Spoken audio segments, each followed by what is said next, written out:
In this lecture, we are going to look at the code for the optimistic initial values method. The relevant file for this lecture is optimistic.py. Since most of this script hasn't changed, we're only going to look at the relevant parts. Again, the basic outline is the same. We have the bandit class, the experiment function where we run our experiment, and then we print and plot the results. So in the constructor, I decided to set the initial p estimate to 5. This is clearly higher than 1, which is the maximum possible reward from a Bernoulli.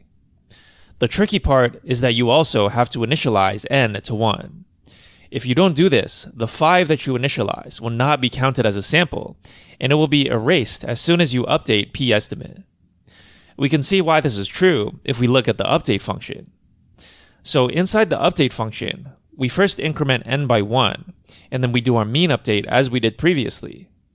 So nothing in this function has changed from before. But what happens if we initialize n to be 0?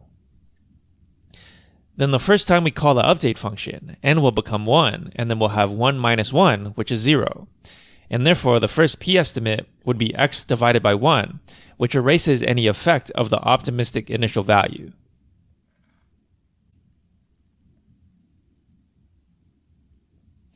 Next, we have the experiment function. This is a little simpler than the epsilon greedy script, since we're only going to keep track of the rewards.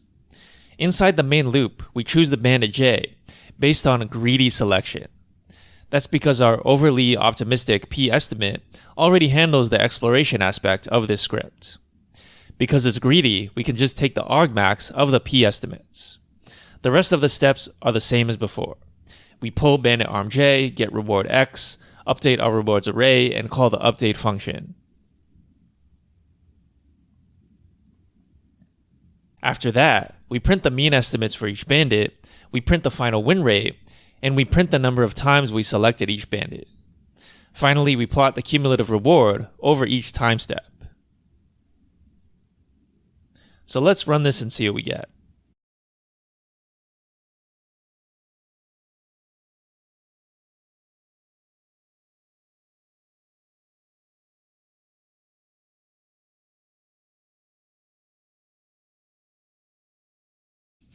Okay, so what do we observe? First, we can see that there's pretty much no gap between the final cumulative reward and the true optimal win rate, which is 0.75. So that's an improvement over what we were doing before with a constant value of epsilon. What's more interesting is if we look at the printouts. If we look at the mean estimates, we can see that they are not accurate at all, except for the estimate for the optimal bandit. Why is that? Well, remember that our algorithm is greedy. We know that for the optimal bandit, the estimated mean will probably slowly climb down from the initial value, down to 0.75 eventually. So if we start at 5, it's going to go down from 5 to 0.75.